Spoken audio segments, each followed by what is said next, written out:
జై తెలంగాణ, జై భారత్. ఇవాళ మన మహిళలందరికీ అత్యంత ముఖ్యమైన రోజు. మహిళా రిజర్వేషన్ బిల్లు మీద పార్లమెంట్లో చర్చ జరుగుతుంది. అదేవిధంగా పార్లమెంటు నియోజకవర్గాల పెంపు విషయంలో కూడా ఈరోజు చర్చ జరగబోతా ఉంది. ఇక్కడ ఏదైతే యూనియన్ గవర్నమెంట్ ఉందో వాళ్ళది చాలా దారుణమైన కుట్ర ఉన్నది.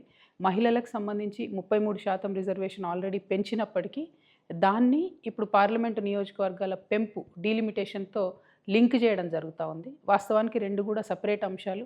వాటిని రెండింటిని కలిపి మహిళల భుజం మీద తుపాకీ పెట్టి ఈ డీలిమిటేషన్ అనేటటువంటి అంశాన్ని కాల్చాలనే ప్రయత్నం కేంద్ర ప్రభుత్వం చేస్తుంది.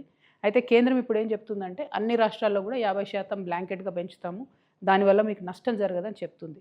చూడ్డానికి ఉపరితలం మీద మాత్రం కరెక్ట్ అనిపిస్తుంది ఆర్గ్యుమెంట్. కానీ రేపు పొద్దున తెలంగాణలో పెరిగిన సీట్లతోని ఏ బీహార్లోనో ఉత్తరప్రదేశ్లోనో రాజస్థాన్లో పెరిగిన సీట్లతో కంపేర్ చేసుకున్నప్పుడు మన పాత్ర అనేటటువంటిది రాజకీయంగా చాలా తగ్గుతుంది పార్లమెంట్లో. సో మేము యూనియన్ గవర్నమెంట్ని తెలంగాణ జాగృతి నుండి డిమాండ్ చేసేది ఒకటే. ఇప్పుడు 3.13% ఉంది మా తెలంగాణ రిప్రజెంటేషన్ పార్లమెంట్లో.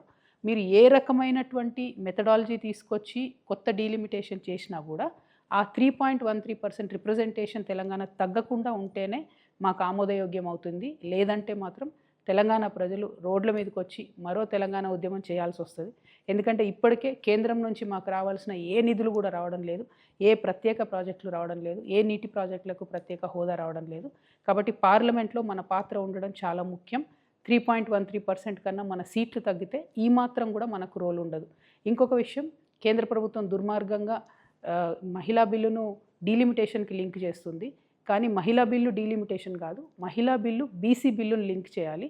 మహిళా కోటాలో బీసీ ఆడబిడ్డలకు కోటా ఉండే విధంగా కేంద్ర ప్రభుత్వం ప్రయత్నం చేయాలని చెప్పి నేను డిమాండ్ చేస్తూ ఉన్నాను. Thank you. జై తెలంగాణ, జై భారత్.